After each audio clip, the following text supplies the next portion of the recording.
ইডির আইপ্যাক অভিযান আর যার প্রতিবাদে পথে মুখ্যমন্ত্রী মমতা বন্দ্যোপাধ্যায়, সেই মিছিল শুরু হয়ে গেছে। যাদবপুর 8B থেকে হাজরা মোড় পর্যন্ত এই মিছিল চলবে। এই মুহূর্তে ধীরে ধীরে মিছিল এগিয়ে চলেছে। একেবারে সামনের সারিতে দেখা যাচ্ছে বেশ কিছু তারকাদের রয়েছেন, অভিনেতা দেব, জুন মালিয়া রয়েছেন, রচনা বন্দ্যোপাধ্যায় রয়েছেন লাভলি মৈত্র, এরই পাশাপাশি সোহম চক্রবর্তী রয়েছেন। সামনের সারিতে একেবারে মন্ত্রী শশী পাজা, তিনিও রয়েছেন। মুখ্যমন্ত্রী মমতা বন্দ্যোপাধ্যায়ের নেতৃত্বে এই মিছিল এগিয়ে চলেছে। 7 কিলোমিটার প্রতিবাদ মিছিল, ইডির তল্লাশি অভিযান, তাঁরই প্রতিবাদে পথে মুখ্যমন্ত্রী মমতা বন্দ্যোপাধ্যায়।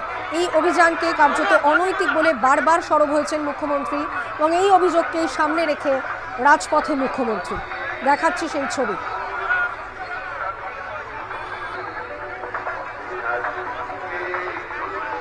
এই মুহূর্তে আপনারা জানেন যে যাদবপুর থানা হয়ে আনোয়ার শাহ রোড, রাসবিহারী হয়ে হাজরা মোড় পর্যন্ত এই মিছিল এগিয়ে যাবে।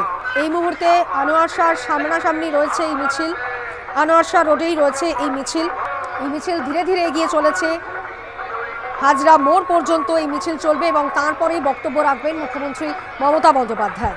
যে প্রশ্ন উঠছে বারবার, যে ইডির তদন্ত চলাকালীন বা তল্লাশি চলাকালীন কিভাবে মুখ্যমন্ত্রী মমতা বন্দ্যোপাধ্যায় সেখানে পৌঁছলেন, এবং সেখানে বারবার ইডির তরফে বলা হয়েছিল যে বারবার বাধা দেয়া হয়েছে এই অভিযানকে, এবং সেখানে বলা হয়েছিল যে এই অভিযানকে কার্যত জোরপূর্বক সাংবিধানিক পদে থাকা কিছু ব্যক্তি নথিপত্র তারা ছিনিয়েও নিয়েছেন, এমনও চাঞ্চল্যকর দাবি তোলা হয়েছে ইডির তরফে। অন্যদিকে মুখ্যমন্ত্রী মমতা বন্দ্যোপাধ্যায় তিনি বলেছেন যে তিনি চক্রান্তের অভিযোগ এনেছেন ভোটের আগে, বিজেপিকেও নিশানা করেছেন তিনি বলেছেন বারবার যে ভোটের আগে তৃণমূলের স্ট্র্যাটেজি, রণকৌশল, এমনকি দলের গোপন তথ্য থেকে শুরু করে প্রার্থী তালিকা লুট করেছে ইডি, মানি পাওয়ার, মাসেল পাওয়ার ব্যবহার করেছে বিজেপি, গণতন্ত্রের হত্যা বলেও অভিযোগ তুলেছিলেন মুখ্যমন্ত্রী মমতা বন্দ্যোপাধ্যায়। আর সেই অভিযোগকে সামনে রেখেই আজ রাজপথে মুখ্যমন্ত্রী মমতা বন্দ্যোপাধ্যায়। অন্যদিকে আপনারা জানেন যে এই ইডির তল্লাশি অভিযান নিয়ে হাইকোর্টে জোড়া মামলার শুনানি ছিল আজ, যদিও বিশৃঙ্খল পরিস্থিতির জন্য এজলাস ছাড়েন বিচারপতি। 14 তারিখ শুনানি রয়েছে। ইডির তল্লাশি অভিযানের যে দুটি মামলা দায়ের করা হয়েছিল, একদিকে ইডির তরফে এবং একদিকে তৃণমূলের তরফে, এই দুটি মামলার শুনানি রয়েছে 14 তারিখ। অন্যদিকে বারবার মুখ্যমন্ত্রী সরব হয়েছেন, এই অভিযান অনৈতিক বলে বারবার তিনি তোপ দেখেছেন।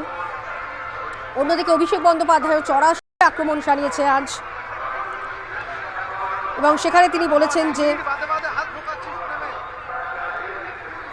কার্যত তিনি এজেন্সিকে অস্ত্র হিসেবে ব্যবহার করার অভিযোগ এনেছেন, গণতন্ত্র শাস্তি পাচ্ছে, দুষ্কৃতীরা পুরস্কৃত হচ্ছে বলেও অভিযোগ এনেছেন অভিষেক বন্দ্যোপাধ্যায়।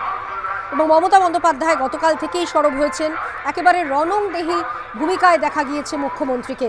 কিন্তু তারপরেও যেটা বিষয়, যে ভারতের রাজনীতিতে এরকম নজিরবিহীন ঘটনা হয়তো দেখা যায়নি, যেখানে ইডির তল্লাশি অভিযান চলাকালীনই একজন মুখ্যমন্ত্রী তিনি উপস্থিত হয়ে যান, শটান সেখানে চলে যান, এবং নথিপত্র